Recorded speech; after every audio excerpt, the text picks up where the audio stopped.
how did the Ruckus project come to be? What is it, and what is its connection to The Body Is Not an Apology? So Ruckus stands for radically, it's spelled RUHCUS, and it stands for Radically Unapologetic Healing Challenge for Us, the number 4 US. And like I was saying earlier, as I began this sort of journey of The Body Is Not an Apology, and like sharing all of these things and helping giving people assignments about things that they should do to remind themselves to love themselves, it just became, it was like shining a light on all of the ways in which I wasn't living in that way myself. And the wig thing at the time was the biggest point of body shame for me. My hair, I had decided that I could not be beautiful without hair. I could not be beautiful with my own hair. And so every day I bought wigs like obsessively, and don't get me wrong, I loved them, and they became the entirety of they became such a huge part of my identity. People in the performance poetry community where I work were like, who is Sonya without her wig? You mean the fabulous woman with the wigs? Like, that was my identity. And I just wasn't comfortable with it anymore. I felt like a liar. And so I decided that I needed to do something to radically shake myself out of this sort of shame that I had. And so I decided that I was going to take off the wigs. And that I was going to, but I am really clear that for me, things have to feel achievable and measurable, right? And so I was like, I can do it for 30 days. That's about all I can do. And so I decided that I was going to shave my head bald. I was going to take off the wigs and I was going to shave my head bald, because I had attachment to the wigs and I had attachment to the hair on my head, both of them meaning things. And so the night before I decided to do it, I texted a few friends and said, okay, I'm going to have a ceremony. I'm having a shaving ceremony. And my friends were like, we're close, but we don't know you like that. It's like, not that sort of shaving ceremony, you crazy people. And so the night before, I had invited like 6 or 7 people to come over the next day. And my plan was that I was going to have them all cut my hair. They were all going to cut it, and then I was going to finish shaving it myself. And that was going to be like my launch into this 30 days. And so the night before, I also decided that I was going to, this all just sort of just happened, like it's all been happening in the moment, right? And then the night before, I decided that I was going to video the process, and then I was going to video the 30 days. So I was going to invite people to sort of share in this journey. And then I decided it needed a name. So this is all like in the moment, right before I'm doing the video, and I was like, it needs a name. What am I doing? Well, it's radical and it's unapologetic, because it's not the body's not an apology, and hopefully it's going to heal me, and I'm going to share with some other people. So that's us, Ruckus. And that's how it became Ruckus. And I was like, Ruckus, because the other ruckus means to like stir up stuff. Yeah. And I'm going to stir up some shit with this. I'm certainly in myself. Totally. And so I turned on the video that night before the shaving ceremony.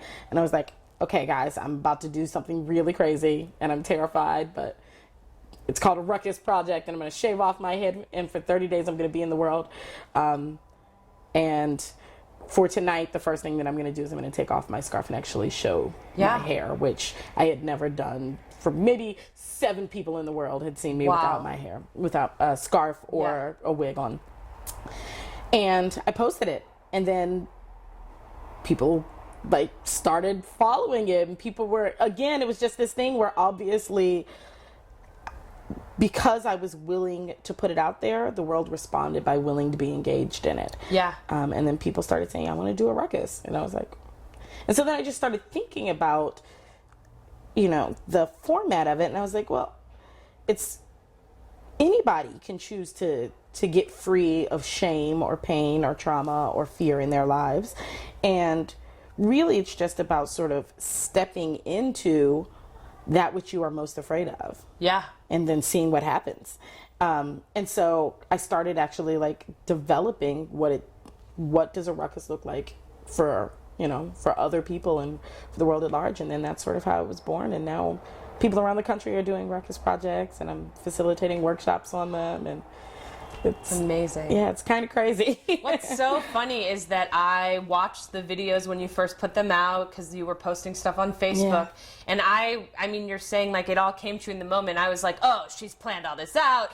To me, I figured this was like a very deliberate, and I love how organic it is, and that in a way you were listening to your body and to what, Indeed. And that is how. I mean, look at what power emerged from your listening to yourself and being present. To myself. And for me, I knew that there had to be a communal element of it, because shame is often about secrecy. It's often about the ways in which we hide from the world those things that we don't believe are worthy to be in the world. And so I don't think that I can heal shame in secrecy. I don't think that I can heal shame in consuming myself in individualism. And the reality is that every time that, this is one of the things that is all over the body, is not an apology, that every time we heal ourselves and share our scars, we give other people permission to do the same. And so part of like the community in the ceremony portion was about me knowing that I needed support in this, that I needed that, I didn't pack all of this stuff on by myself, all of these issues, and I certainly wasn't going to be able to get them all off by myself. And then the sharing part, the video logging, was about knowing that sharing my journey was going to help somebody else begin theirs. Wow. And so for me, I know that if I am not sharing it with somebody, it's because something about me believes it's wrong. Wow. Right? If that's why I don't want to tell anybody, because I'm ashamed, because I think that someone's going to judge me. Something in me doesn't believe in the validity of what it is I'm doing. So what is the Ruckus Project? What does it include? From what I've seen, you've shared some of the materials with me. I've seen people I know do it. It's a 3-step process and lasts for 30 days. Yes. So what is part of that? So it's 3-step, 30-day, what I call community and individual and community engagement project. And so basically it's designed to begin the journey of healing over pain, shame, trauma, or fear in our lives. And it starts with deciding whatever it is that you need freedom over, right? Like what is that pain, shame, trauma, or fear that has me in bondage? The way I describe it in the workshops is it's the thing in the box. And so the thing in the box is the thing that you are ashamed, and so you hide it away, right? It's in a box, you put it far, far, far away in the world so nobody can see it. But the reality is that you haven't put it any place. It's on your back and you carry it around every single day, and depending on how big that box is determines how much it's weighing you down. And some of us aren't carrying it on our backs, we're carrying it in our arms, and it means that our arms are not open for all the other blessings that are in the world because we're too busy carrying this shame. And so identifying what that is the first step in the ruckus. The second step in the ruckus is inviting your community to celebrate, honor your journey into getting freedom over this thing. And so it's a ceremony, a ruckus ceremony. And it's specifically to honor, accept, and release whatever the thing is in the box. So honoring it is about saying this came from someplace and that place was valid. So for me, like the wigs came from being phenomenally traumatized and teased in school for years and years and years. And that I didn't just make it up in my head. I'm not just crazy for feeling that way. It was a truth at the time. And accepting is, and yes, for 10 years, this is the way that I chose to deal with it. And releasing is saying, but I don't have to choose to deal with it this way anymore. And inviting people who love me and care about me and who I love and care about to celebrate and participate in freeing me from that bondage. And so that's the ceremony. And it's so essential. Oftentimes people sort of like want to do the ceremony when they're finished, or they want to, and so much of that is about not wanting to be open and vulnerable and not wanting to share. But the reality is that when you create that foundation of people that love you, who support you, not only do they hold you accountable, but they remind you that you deserve it. They remind you that you deserve to be, to live absent of shame and live absent of trauma.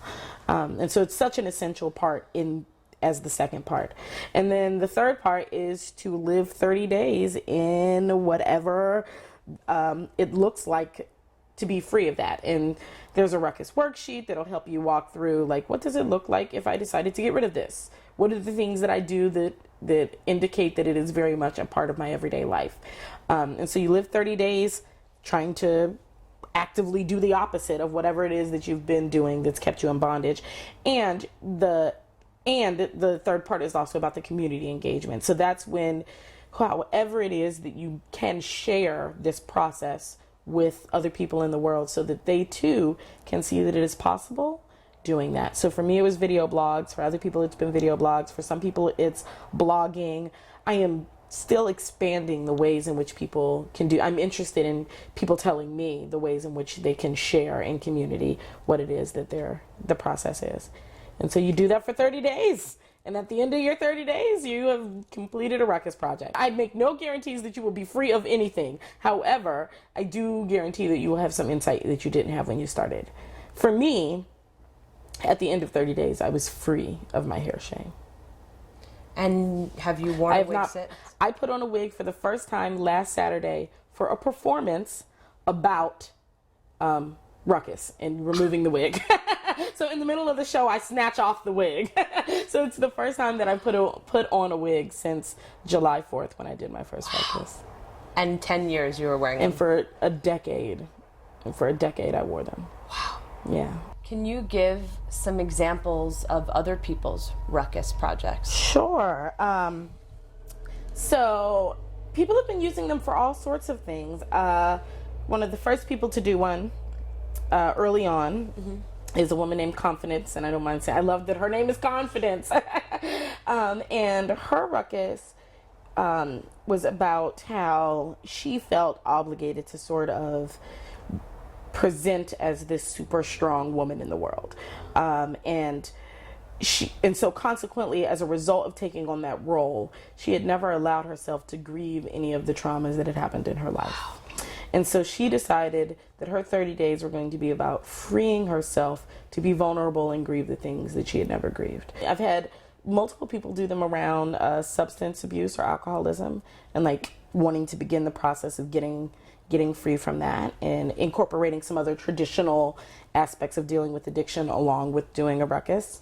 One person who wanted to do a ruckus about coming out and being okay with their sexuality. There's another woman right now who's in the middle of her ruckus who is doing it about shame that she has carried about her mother, and her mother being a drug addict when she was a child, and so freeing herself of that shame and consequently forgiving her mother. There are lots of others floating around. Everyone doesn't tell me their ruckus, which is, God, bring me your ruckus, I want to know. But they're happening all over. So ruckus is not, it's not something for the faint of heart. Like, it's not, I'm going to wake up tomorrow, I'm going to go do ruckus.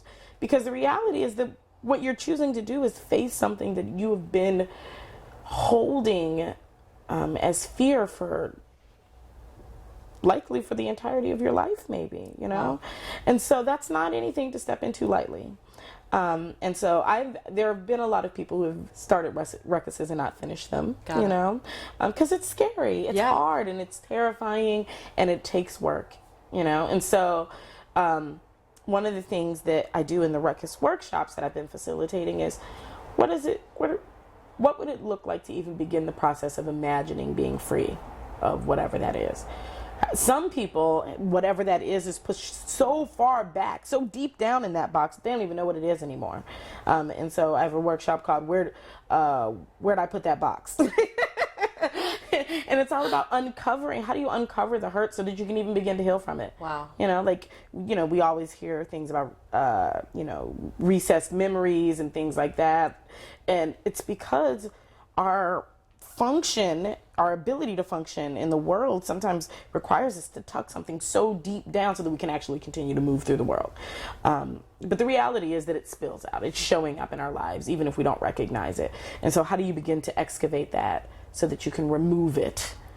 So it seems that Ruckus is not, so it's under the umbrella of the Body Is Not Apology, Yes. but it's not just a body It's not thing. It is. So again, when I talk about body, I talk about it in myriad ways, right? If we are multi-bodied selves, we are spiritual, mental, and physical bodies. Yes. Then Ruckus is designed to deal with any of those bodies. And so there are absolutely people who, mine was a very physical ruckus about body shame. Other people do them about, you know, their concerns about weight and those sorts of things. So there are, you know, whichever body it is that you wish to address, Ruckus can do that. I think that's so, I'm so glad that, I mean, like I said, we've never, we being, who's we? Really, it's me being this person on YouTube. Your multi-bodied My self. multi-bodied self, my body, my emotions, but we being the viewers and anyone that has been on this journey with me of body empowerment, I so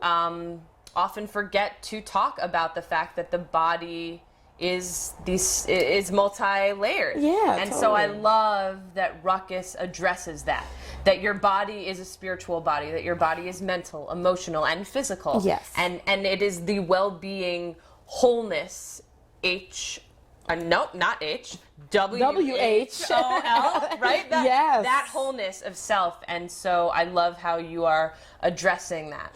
And I wanted, both Ruckus and The Body Is Not an Apology, I really wanted to be about this sort of broader concept of body. Because there are there are amazing organizations that are doing lots of things about self-esteem and body and those sorts of things. But I think that sometimes it gets contained to size. It gets contained to women. And for me, there are messages that we get about our bodies that are not about our size and that are not about our gender necessarily. They are about all types of things. Body is about race. Yeah. Body is about, you know, sexuality. Body is about ability. I've had a lot of support and interest from the disabled community. Wow. Because it's a whole nother way to engage in this discussion about what is a worthy body. Yes. Totally. You know? And so I want it big. I want it broad. Yes. I want it everybody. That's what I want. I want everybody. Why is this so important to you? If there's one, you know, sort of closing idea thing you can say about The Body Is Not an Apology, Ruckus Project, what you're doing, how this has become so much of your own path and journey, in addition to the work that you've always done as a performance poet and activist, what is that? Just that I feel like so much of what we come against in the world as it relates to injustice starts with the body. It starts with the way in which someone else physically sees me in the world, in the way in which I physically see others in the world. And I feel like if we can create freedom around this vessel, then we can begin to engage people on so much a deeper level. So no longer am I meeting Caroline with the brown hair and the white skin or whatever. I'm not meeting that person anymore. I get to meet Caroline, the internal, the spirit. And how does your spirit and my spirit move in the world? Yeah. And so I'm interested in getting rid of that barrier that we have made the body to be, and instead make it an entrance gate. You know, I don't want it to be a wall. I want it to be a gate, a gateway into knowing each other more and having a deeper humanity with one another. That's what I want. Yeah. I love it. It becomes our invitation to engage with the world instead of a place to retreat. Exactly. From. Exactly. Or to shun someone else for. Yeah. You know? Yeah. My hope is that there'll be hundreds and thousands of people. Know. That's what I'm speaking. Thousands and thousands of ruckus raisers all around the world. That's what I want. Well, so how, I mean, if there's someone out there that wants to do a ruckus project, how do they do that? So there are multiple, everything to do a ruckus exists online. You can go to thebodyisnotanapology.com and click on the ruckus link, and there's an entire write-up and a click for the ruckus worksheet, which will help you sort of plan out your individual ruckus, and a link to all the videos that I did and a how-to video that I did on how to start a ruckus. So all of those things exist. If people are interested in figuring out how to facilitate workshops and that type of thing, you can find me at info@thebodyisnotanapology.com, or you can also email me directly at SonyaRenee@gmail, or you can go to my website, which will also take you to The Body Is Not an Apology, and that's Sonya-Renee.com. Okay, so. And I'll put all these links. And Facebook. Facebook. Yes, put in Sonya Renee Taylor and something will show up. I promise you. Oftentimes people are like, I'm absolutely not ready to do a ruckus, and I hear that. I totally hear that. But there are so many other awesome things you can do. Absolutely do Bad Picture Monday. It's such a, and even if it just starts with, I'm going to take a silly picture of myself and post that, you know, like I had to work up to posting. I have a picture that I took the morning right before I shaved my hair, without a wig on and without a scarf on. And I had to work up to being willing to post that picture. Wow. It certainly didn't happen, you know, like it took months of Bad Picture Monday for me to be willing. And so it's a low-level way to begin the process. So I say definitely do that. Jump on board with that. Do one of the unapologetic posse exercises of the day, or say an affirmation. There are so many other ways to get involved in living an unapologetic life. And so do that. Come there first. And the last thing is we just started what we call an unapologetic life feature. Where every week we will highlight a new person who is living unapologetically in their existence. And so that can mean a myriad of things. And so we are taking nominations for unapologetic life features and nominations. So if you know someone who you believe is living an unapologetic life, or you are living an unapologetic life, you should send us your story at info@thebodyisnotanapology.com.